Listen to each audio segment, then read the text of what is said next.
ప్రియతమా, ఈ జన్మ బంధం కాదు మనది, ఎన్నెన్నో జన్మల బంధం. నువ్వు నా నీడవి కాదు, చీకట్లో నిన్ను వదిలేయడానికి. నువ్వు నా కలవి కాదు, మెలుకో రాగానే కలలా చెదిరిపోవడానికి. నువ్వు నా శ్వాసవి కాదు, ఓసారి లోపలికి రావడానికి, ఓసారి బయటికి పోవడానికి. నువ్వు నా హృదయానివి, ఎప్పుడూ నాలోనే ఉంటావు, ఎప్పుడూ నాతోనే ఉంటావు. I love you, I love you, I love you.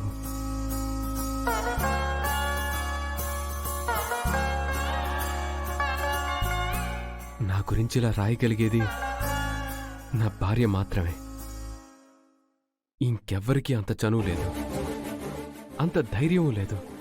నా మీద మనసు నిండా ఇంత ప్రేమని పెట్టుకొని నా ముందు మాత్రం ముభావంగా ఎందుకుంటుంది?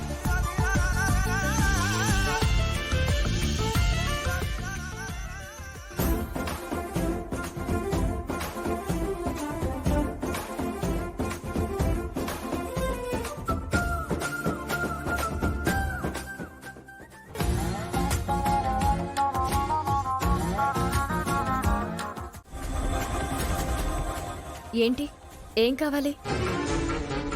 ఆయన ఏమన్నారు? ఆయనెవరు? అదే శ్రీకర్ సార్. ఏమంటారు? ఈ ఫైల్ పట్టుకొని మీ దగ్గరకొచ్చి మాట్లాడారు కదా, ఏం మాట్లాడారు? ఇందులో ఎవరో ఈ పేపర్ పెట్టి శ్రీకర్ గారికి ప్రపోజ్ చేశారంట. ఆ విషయం గురించి అడిగారు. మేమెప్పటినుంచో ఈ ఆఫీస్లో జాబ్ చేస్తున్నాం, మమ్మల్ని అడగకుండా నిన్నొచ్చిందానివి నిన్నెందుకు అడిగారు?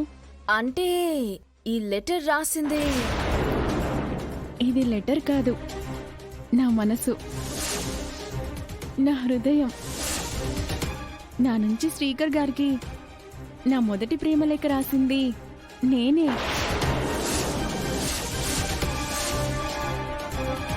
ఈ లేఖను చదివి ఖచ్చితంగా ఫిదా అయి ఉంటారు కదా.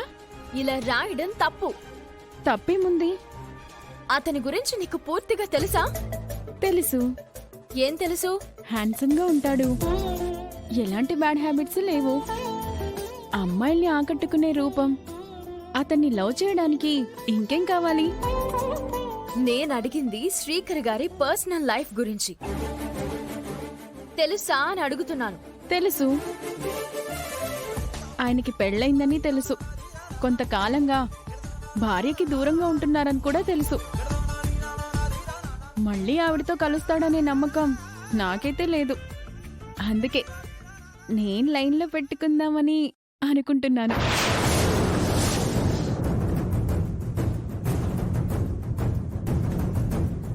శ్రీకర్ గారికి వాళ్ళ భార్యతో విడాకులు కూడా కాలేదనుకుంటా.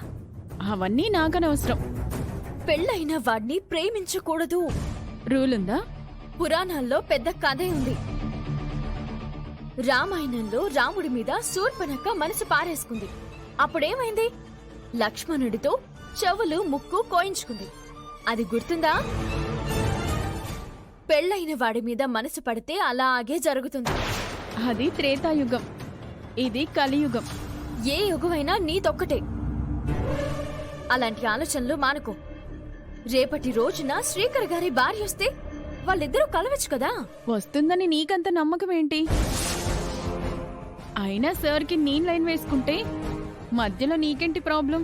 ఆమె వచ్చి ఇప్పుడు నిన్ను నిలదీసినట్టు నిలదీస్తే ఏం సమాధానం చెప్తావు? ఆమె వచ్చినప్పుడు చూసుకుందాంలే. ఆమెకేం సమాధానం చెప్పాలో నేను చూసుకుంటాను. అప్పటి వరకు ఆయనకి ఇలాంటి ప్రేమ సందేశాలను పంపిస్తూనే ఉంటాను.